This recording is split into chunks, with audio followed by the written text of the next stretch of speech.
ఓం గం గణపతే నమః. నమస్తే అండి.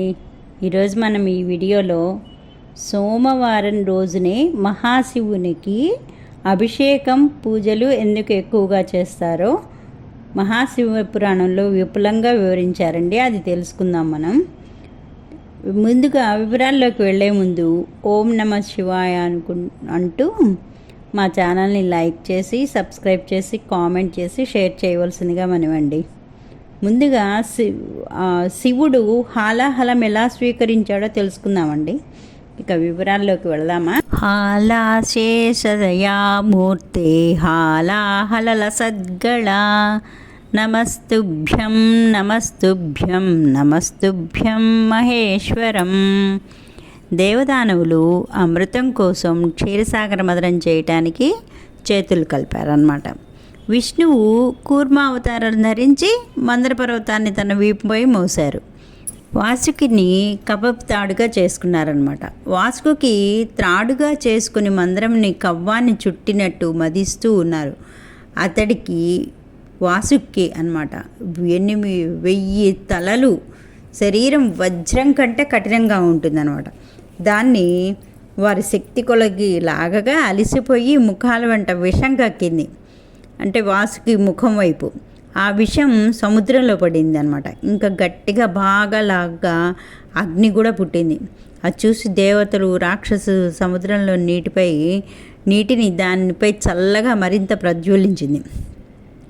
ఈ సంగతి వాయుదేవుని వల్ల తెలుసుకొని విష్ణుమూర్తి వర్షం కురిపించారు. అందువల్ల అగ్ని కొంచెం చల్లారిందనమాట. కానీ విషం తీవ్రంగా వ్యాపించి బాధ ఎక్కువైపోయిందనమాట. ఆ జ్వాలకు వారు అక్కడ నిలవలేకపోయారు. అంతకంతకు విషం వ్యాపిస్తూనే ఉంది.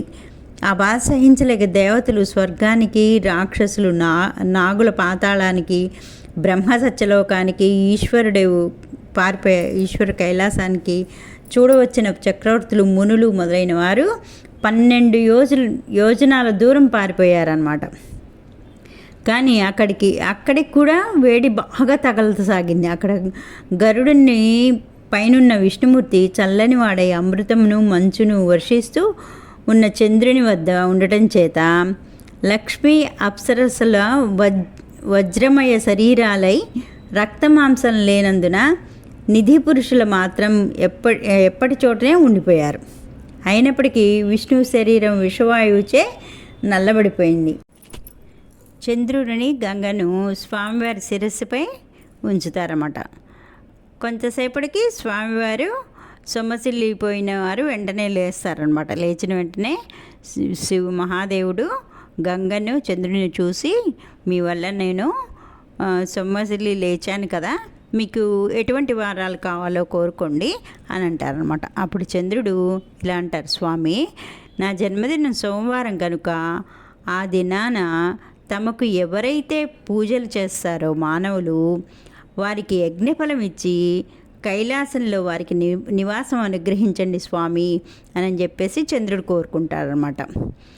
వెంటనే గంగామాత కూడా ఇలా కోరుకుంటుంది, ప్రభు, సోమవారం నాడు మీకు ఎవరైతే అభిషేకం చేస్తారో వారికి 1,000,000 తీర్థాలు సేవించిన ఫలం, అంటే తీర్థయాత్రలు 1,000,000 తీర్థయాత్రలు చేస్తే ఎంత ఫలం వస్తుందో అంత ఫలము వారికి అనుగ్రహించండి స్వామి, వారి కోరికలన్నీ నెరవేర్చండి స్వామి, నేటి నుంచి చంద్రశేఖరుడుగా, గంగాధరుడుగా అనే నామాలు మీకు వస్తాయి తండ్రి అని చెప్పేసి గంగామాత చంద్రుడు చెప్తారన్నమాట. వారి కోరికల్ని పరమేశ్వరుడు విని అట్లే అనుగ్రహించాడు.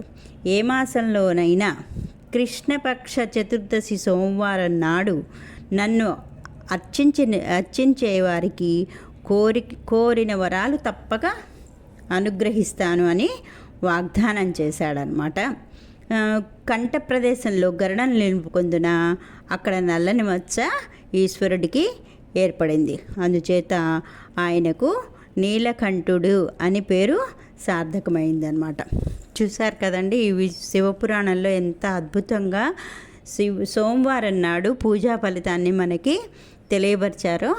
కాబట్టి ప్రతి ఒక్కరూ శివాలయానికి సోమవారం నాడు వెళ్ళి స్వామికి అభిషేకాలు అవి చేసుకొని తగిన ఫలం అనుభవిద్దాం. సర్వే జన సుఖినో భవంతు.